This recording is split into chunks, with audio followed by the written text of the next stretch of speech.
Bakunzi bantenga imwe ndabaramukije amahoro y'Imana muraho murakomeye abariko barandaba yari rya mbere nitwa Hicinuka Silvane ndabagumbiriye mwese mugubwe neza hanyuma nsabe umuntu ataragira sabone wewe undavye irya mbere ugire sabone canke subscribe bivanye na telefone yawe ururimi irimwo.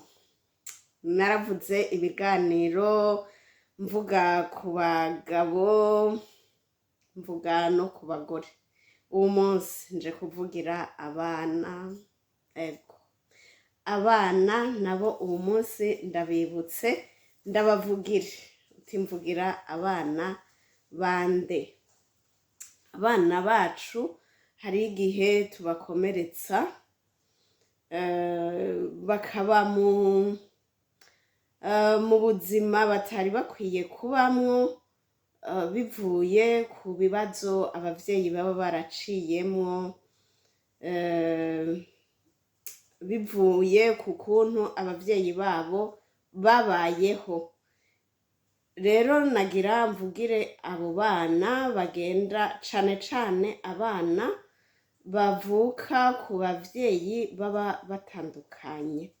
Hariho abana usanga basangiye ba nyina ntibasangire base, canke ugasanga abana basangiye base badasangiye ba nyina. Ico gihe abo bana barahura n'ingorane. Wewe umuvyeyi dufate akarorero ku mumama. Umuvyeyi w'umumama iyo avyaye abana ku bagabo batandukanye muje kuntunga sinje gucira urubanza kubo vyashikiye bakavyara ku bapapa batandukanye ariko shaka gukebura abo bitarabako nivyagukundira uzovyirinde kuvyara ku bapapa batandukanye kubera ko bigira ingaruka ku bana. Dufate rero abana badasangiye umupapa, wewe uri umumama uravyaye umwana ku mupapa wa mbere uravyaye n'uwa kabiri hanyuma ukongera ukavyara ku wundi. Dufate ko uciye uja kubana n'umupapa wundi ufise abana babiri, waravyaye abana babiri ku mugabo umwe hanyuma uciye uja kubana n'uwundi mugabo na wene muravyaranye. Abo bana wavyaye ku mugabo wa mbere uzosanga uwo mugabo ugiyeko atabakunze, ntibazokundwa cane nubwo yoba ari umupapa ameze neza akunda abana ntashobora kubakunda co kimwe nk'abo yavyaye mu nda yiwe. Nukuri egome hariho abo Imana yahaye ingabire y'urukundo umwana uwo ari we wese bakamufata nk'uwiwe ariko si vya bose. Aho urumva ubwo n'uruhande rw'umupapa adakunze abo bana waje uzanye. Hanyuma hariho rero nabo wavyaranye n'uwo mupapa agira kabiri, ntibazokundana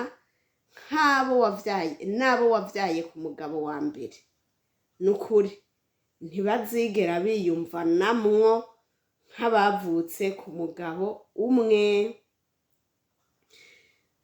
Rero ku neza y'abana bacu uwo bikundiye uwo bitarabako yirinde kuvanga abana, yirinde kuvyara ku bagabo batandukanye. Egome hariho ibintu biba bigoye novuga nti ni na naturelle nk'umugore yapfakaye.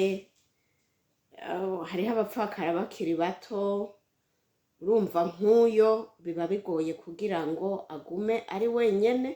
Urumva uyo novuga nti ni ingorane ziba zimubayeko, ariko hariho abandi baba babigize nk'ingeso akahukana n'umugabo wa mbere.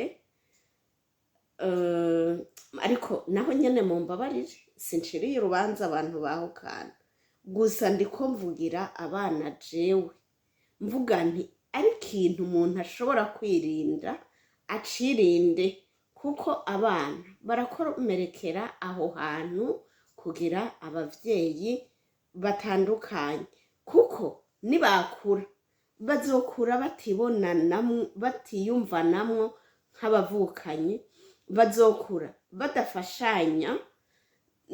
Mu bisanzwe iyo umwana afise uwundi bavukana bakura bafashanya, bakura bakundana, uwugize akabazo akarabwa n'uwo bavukana. Ariko iyo badasangiye abavyeyi usanga umwe yirabira ivyiwe uwundi akirabira ivyiwe. Ngira ngo murabiraba no mu kibano, n'uwo bitashikiye urabirabira aha impande yawe, nk'uko bavuga ngo n'utagira inka arabona aho zituruka. Iyo ubonye imiryango umugabo yagize nk'abagore benshi, usanga ari gake abo bana bavuka ku bagore batandukanye bakundana. Murashobora kuba musangiye so mugabo mudasangiye nyoko, ugasanga ntimukundana. Urashobora kuba nk'akarorero nk'umuntu muvukana kuri so mudasangiye mama, harashobora mutabana, harashobora guhera n'umwaka canke imyaka 2 mutavuganye ku telefone.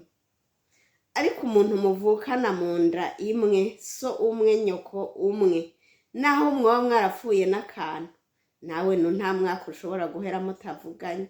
Ntibikunda, uba ukeneye kumenya uti umuvukanyi wanje mbega amerewe gute, arakomeye, agwaye canke ugwaye niwe muntu wa mbere utangura kubarira. Rero bantu munyumviriza, iyo ni inkebuzo, twirinde kuvanga abana bacu. Niwavyara ku mugabo uvyare ku mugabo umwe bikunda, niwavyara ku umugore uvyare ku mugore umwe bishoboka, kugira ngo abana bacu babeho banezerewe. Murakoze, mugire ibihe vyiza. Bye bye.